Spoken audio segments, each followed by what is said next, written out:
Hello hi. Mammootty കമ്പനിയുടെ ഏറ്റവും പുതിയ സിനിമ കളങ്കാവൻ്റെ വിശേഷങ്ങളാണ് നമ്മൾ സംസാരിക്കുന്നത്. ജിതിൻ കെ ജോസാണ് സിനിമ ഡയറക്റ്റ് ചെയ്തിരിക്കുന്നത്. അതുപോലെ തന്നെ ജിഷ്ണു ശ്രീകുമാറും ജിതിൻ കെ ജോസും കൂടി ചേർന്നാണ് കഥ എഴുതിയിരിക്കുന്നത്. ക്യാമറ ചെയ്തിരിക്കുന്നത് ഫൈസൽ അലി. ഗംഭീര ഫ്രെയിമുകളൊക്കെ ഉണ്ട് കേട്ടോ. അതിൻ്റെ പോസിറ്റീവ്സിലൊക്കെ ഞാൻ വരാം. Mujeeb Majeed background score. ഇപ്പോൾ റീസെൻ്റ്ലി ഇറങ്ങിയ എക്കോയിൽ പുള്ളി നമ്മളെ ഞെട്ടിച്ചതാണ്. ഇതിലും കിടിലം പണിയാണ് പുള്ളി എടുത്തിട്ടുള്ളത്. കിടിലം മ്യൂസീഷ്യനാണ് കേട്ടോ. അതുപോലെ തന്നെ എഡിറ്റ് ചെയ്തിരിക്കുന്നത് പ്രവീൺ പ്രഭാകർ. സിനിമ എങ്ങനെയുണ്ടെന്ന് വെച്ചാൽ എന്താ പറയുക, ഒരു മിസ്റ്ററി ക്രൈം ത്രില്ലർ എന്ന് ഗണത്തിൽപ്പെടുത്താവുന്ന ഒരു സിനിമയാണ്. നമ്മൾ മമ്മൂട്ടി കമ്പനി എന്ന് പറയുന്ന ഒരു ടാഗ് ലൈൻ തന്നെ മതി നമുക്ക് അതിനകത്ത് എന്തെങ്കിലും ഒരു പ്രതീക്ഷ വെക്കാനായിട്ട്. കാരണം ആ മമ്മൂട്ടി കമ്പനിയുടെ ബാനറിൽ വന്നിട്ടുള്ള ഒരുപാട് സിനിമകൾ, ടർബോ മാത്രമാണ് എനിക്ക് അത്ര അങ്ങോട്ട് ഇഷ്ടപ്പെടായിരുന്നത്. ബാക്കി എല്ലാ സിനിമകളും എനിക്ക് ഇഷ്ടപ്പെട്ട സിനിമയാണ്. ഇതിലേക്ക് വരുമ്പോൾ എനിക്ക് കളങ്കാവൽ ഒരുപാട് ഇഷ്ടപ്പെട്ടു. അതിൽ എനിക്ക് തോന്നുന്നു ഒരു സ്റ്റേറ്റ്മെൻറ്റ് പറയുകയാണെന്നുണ്ടെങ്കിൽ ഒരു ക്ലാസിക് ഇൻവെസ്റ്റിഗേഷൻ ത്രില്ലർ അങ്ങനെ പറയാനാണ് എനിക്ക് തോന്നുന്നത്. അങ്ങനത്തെ ഇപ്പോൾ ഇത് സിനിമയുടെ ഒരു കഥ എന്ന് പറയുന്നത് നമ്മൾ ഇതിനു മുമ്പ് കണ്ടിട്ടുള്ള കുറേ എന്താ പറയുക മിസ്റ്ററി ക്രൈം ത്രില്ലർ സിനിമകളുടെയൊക്കെ കുറേ ടെംപ്ലേറ്റ്സുകളൊക്കെ വരുന്നുണ്ട്. പക്ഷെ അതൊരു നെഗറ്റീവായിട്ടൊന്നും നമുക്ക് അങ്ങനെ തോന്നില്ല. ഒരുപാട് സാധനങ്ങളുണ്ട്. കുറേ അങ്ങനത്തെ കുറേ സിനിമകളുടെ ക്ലീശ സാധനങ്ങൾ ഒരു ഉപേക്ഷിച്ചിട്ടുണ്ട് കേട്ടോ. അതും ഒരു പോസിറ്റീവാണ്. പക്ഷേ കുറേ ടെംപ്ലേറ്റ്സുകൾ കാണാം കഥയിൽ. പക്ഷേ അവർ ആ ഒരു കഥ, ഒരു സ്റ്റോറി കടത്തിവിട്ടിട്ടുള്ള ഒരു ഫോർമാറ്റ് ഉണ്ടല്ലോ, അത് വ്യത്യസ്തമായൊരു പരിപാടിയാണ്. പെർഫോമൻസ് ആണ് ഇതിൻ്റെ ഹൈലൈറ്റ് എന്ന് പറയുന്നത്. അതുപോലെ തന്നെ ടെക്നിക്കൽ പരിപാടികളുണ്ട് കേട്ടോ. അതിലേക്ക് ഞാൻ വരാം. പെർഫോമൻസ് എന്ന് പറയുമ്പോൾ സ്വാഭാവികമായിട്ടും മമ്മൂക്ക അദ്ദേഹത്തിൻ്റെ ഈ ഒരു സമയത്ത് അയാൾ എന്ത് കിടിലനായിട്ടാണ് പെർഫോം ചെയ്യുന്നത് പറയുമ്പോൾ പുള്ളിയുടെ ഓരോ നോട്ടങ്ങളിലൊക്കെ. അതുപോലെ തന്നെ നമ്മൾ സിഗരറ്റ് വലിച്ചിട്ട്, നമ്മൾ പോസ്റ്ററിലൊക്കെ കണ്ട ഒരു പരിപാടി ഉണ്ടല്ലോ, സിഗരറ്റ് വലിച്ചിട്ട് പുക വിടുന്നതിൽ പോലും ആ ഒരു ക്യാരക്ടറിൻ്റെ ഒരു ഷെയ്ഡ് നമുക്ക് കിട്ടുന്നുണ്ടെന്നുള്ളതാണ്. ഓരോ നോട്ടങ്ങളിൽ അദ്ദേഹം എന്താണ് അവിടെ അദ്ദേഹത്തിൻ്റെ മൈൻഡിൽ പോകുന്നത് എന്നുള്ളൊരു പരിപാടിയൊക്കെ പുള്ളി കൊടുത്തത്. എന്തൊരു മനുഷ്യനാണ് അദ്ദേഹം എന്നാണ്. പിന്നെ വിനായകനിലേക്ക് വരികയാണെന്നുണ്ടെങ്കിൽ വിനായകൻ കട്ടൊക്കെ പിടിച്ചിട്ടുണ്ട്. പക്ഷേ എനിക്ക് തുടക്കത്തിൽ വിനായകനെ ഫസ്റ്റ് ഇൻട്രൊഡക്ഷൻ കാണിക്കുന്ന സമയത്ത് എന്തോ ഒരു മിസ്സിങ് പോലെ, എന്തോ ഒരു പ്രശ്നമുണ്ടല്ലോ ഈ പെർഫോമൻസിൽ നിന്ന് എനിക്ക് തോന്നി. പക്ഷേ പോകെ വിനായകൻ ആ ക്യാരക്ടറിൽ കറക്റ്റ് ആപ്റ്റായിട്ടാണ് കാണപ്പെട്ടത്. കിഡിലായിട്ട് മമ്മൂക്കയുടെ ഒപ്പം തന്നെ തോളോട് തോട് നിന്നിട്ട് പെർഫോം ചെയ്തിട്ടുണ്ട്. കിഡിലായിട്ട് പെർഫോം ചെയ്തിട്ടുണ്ട്. അതുപോലെ അറിയാലോ 10-21 നായികമാരുണ്ട് എന്നുള്ളത്. അതിൽ കുറച്ച് പേർക്ക് കുറച്ചധികം സ്ക്രീൻ സ്പേസ് ഉണ്ട്. രജിഷ വിജയൻ, അതുപോലെ തന്നെ നടിയുടെ പേര് മറന്നുപോയി, നമ്മുടെ മധുരത്തിലൊക്കെ അഭിനയിച്ച. അപ്പോൾ അവർക്കൊക്കെ കുറച്ച് സ്ക്രീൻ സ്പേസ് കൂടുതലുണ്ട്. പക്ഷേ ചില നായികമാരൊക്കെ ജസ്റ്റ് ഒന്ന് കാണിച്ച് പോകുന്നു എന്നുള്ളൊരു പരിപാടിയുള്ളൂ. ജസ്റ്റ് ചില ആൾക്കാരുടെയൊക്കെ ഫോട്ടോ മാത്രം കാണിച്ച് പോകുന്നുണ്ട്. അപ്പം അങ്ങനെയൊക്കെ പോകുന്നുണ്ട്. ഇപ്പോൾ സിനിമ എന്താ പറയുക, ഈ പറയുന്ന ടെംപ്ലേറ്റ്സുകളൊക്കെ ഉണ്ടെങ്കിൽ പോലും സിനിമ ആ പറയുന്ന അവർ സെറ്റ് ചെയ്ത് വെച്ചിട്ടുള്ള ഒരു മൂഡിലേക്ക് നമ്മളെ പ്രേക്ഷകനെ കടത്തിവിടുന്നുണ്ട്. അത് ഏറ്റവും അധികം അത് പോസിറ്റീവായിട്ട് എനിക്ക് തോന്നിയിട്ടുള്ളത് ഇതിൻ്റെ കളർ പാലറ്റ്. രാത്രി സമയത്ത് ഇവർ ഉപയോഗിച്ചിട്ടുള്ള ഒരു കളർ ടോണുകളൊക്കെ ഉണ്ടല്ലോ, അത് ആ സിനിമയുടെ ടോട്ടൽ മൂഡിനെ നമുക്ക് എന്താ പറയുക പ്രേക്ഷകൻ അതിൻ്റെ ഉള്ളിലേക്ക് കടത്തിവിടാവുന്ന ഒരു പരിപാടി. അത് ഭയങ്കര പോസിറ്റീവായിട്ട് എനിക്ക് തോന്നി. അതുപോലെ തന്നെ മുജീബ് മജീദിൻ്റെ മ്യൂസിക് ചില സമയത്ത് ഇതിങ്ങനെ ഗ്രാഫ് ഇങ്ങനെ കയറി ഇറങ്ങി അങ്ങനത്തെ ഒരു പരിപാടിയാണ്. ചില സമയത്ത് ഭയങ്കരമായി ലൗഡാവുന്നുണ്ട്. ആ ലൗഡാവുമ്പോഴൊക്കെ നമുക്കൊരു ഹൈ കിട്ടും.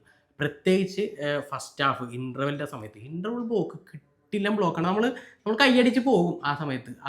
ആ സമയത്ത് മുജീബ് മജീദ് കൊടുത്തിട്ടുള്ള ബാക്ക്ഗ്രൗണ്ട് സ്കോറൊക്കെ കിട്ടിലും പരിപാടിയായിരുന്നു. പിന്നെ ഞാൻ ആദ്യം പറഞ്ഞ ക്യാമറ ചെയ്തത് ഫൈസൽ അലി.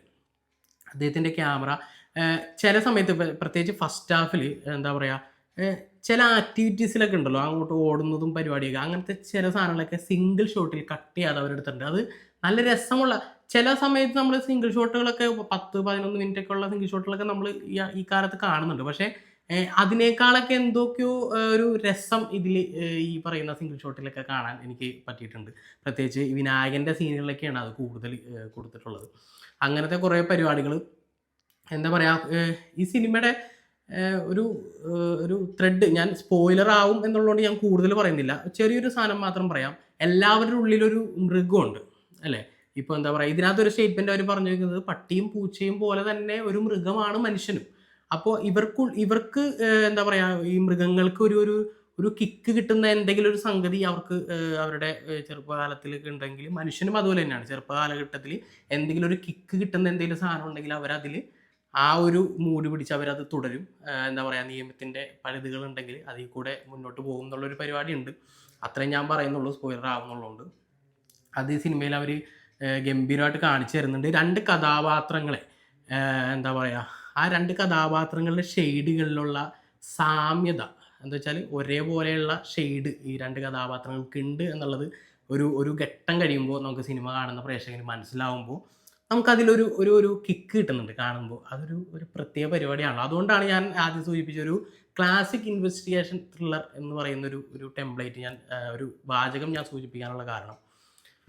പിന്നെ ഇതിൽ എനിക്ക് തോന്നിയൊരു ഒരു ഒരു നെഗറ്റീവ് എന്ന് പറയുന്നത്, അതെനിക്ക് ഫസ്റ്റ് ഹാഫിലാണ് എനിക്ക് ഭയങ്കരമായിട്ട് തോന്നിയത്. അതൊരു ഭയങ്കരമായ നെഗറ്റീവ് ഒന്നുമല്ല, പക്ഷെ എന്നാലും ചെറിയ ഒരു ലോജിക്കില്ലായ്മയൊക്കെ ചില സ്ഥലത്ത് അനുഭവപ്പെട്ടു. ഇപ്പം എന്താ പറയുക, ഇതിൽ പ്രധാനപ്പെട്ട കുറച്ച് ക്രൈംസ് ഒക്കെ നടക്കുന്നുണ്ടല്ലോ. അതിൽ സ്പോയിലർ ഇല്ലാതെ ഞാൻ പറയാം, ക്രൈംസ് നടക്കുന്നു. അപ്പോൾ ഫസ്റ്റ് ഇതിൽ കാണിക്കുന്ന ഒരു ഒരു ഒരു കൊലപാതക രീതിയല്ല ഒരു ഘട്ടം കഴിയുമ്പോൾ കാണിക്കുന്നത്.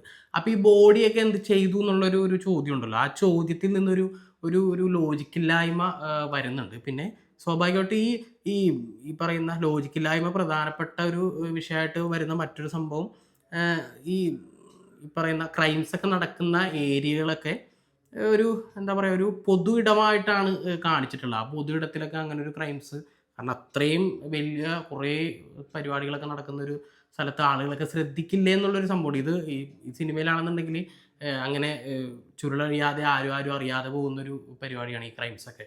അപ്പോൾ അതൊരു ലോജിക്കില്ലായ്മയായിട്ട് തോന്നി. കൂടുതൽ പറയാനായിട്ട് എനിക്ക് പറ്റുള്ളത് എന്താ പറയുക, സ്പോയിലർ ആവും എന്നുള്ളത്. പിന്നെന്താ പറയുക, പിന്നെ ഇതിൽ ജിബിൻ ഗോപിനാഥ് നല്ലൊരു ക്യാരക്ടർ, മറ്റേ DS ഇറയിൽ അഭിനയിച്ച അദ്ദേഹം, മമ്മൂട്ടി പറയുന്ന എന്താ പറയുക ഓഡിയോ ലോഞ്ചിനോ ആ സമയത്ത് ജിബിൻ ഗോപിനാഥിനെ എടുത്ത് പറഞ്ഞു പ്രശംസിച്ചിട്ടുണ്ടായിരുന്നു. അപ്പം അദ്ദേഹം നന്നായിട്ടൊരു ക്യാരക്ടർ ചെയ്തിട്ടുണ്ട്. പെർഫോമൻസ് ആണ് ഇതിൻ്റെ മെയിൻ പരിപാടി. പെർഫോമൻസ് കിട്ടില്ലനായിട്ട് എല്ലാവരും ചെയ്തിട്ടുണ്ട്. ഒപ്പം തന്നെ അത് നമ്മളിലേക്ക് കൂടുതൽ എന്താ പറയുക, ആ ഒരു മൂഡ് ക്രിയേറ്റ് ചെയ്യാനായിട്ട് ടെക്നിക്കൽ പരിപാടി പിടിച്ചിട്ടുണ്ട്. അങ്ങനെ ടോട്ടലി നോക്കുമ്പോൾ ഒരു ക്ലാസിക് ഇൻവെസ്റ്റിഗേഷൻ ത്രില്ലറിൻ്റെ ഗണത്തിൽപ്പെടുത്താവുന്ന ഒരു നല്ലൊരു സിനിമ. കുറേ ടെംപ്ലേറ്റുകൾ ഇതിനു മുമ്പ് വന്നിട്ടുള്ളതാണെങ്കിലും അത് ക്ലീശകളൊക്കെ മാറ്റി വെച്ചിട്ട് ഉള്ള ഒരു പാറ്റേൺ പിടിച്ചിട്ടുള്ളൊരു സിനിമയായിട്ടാണ് എനിക്ക് ഫീൽ ചെയ്തത്.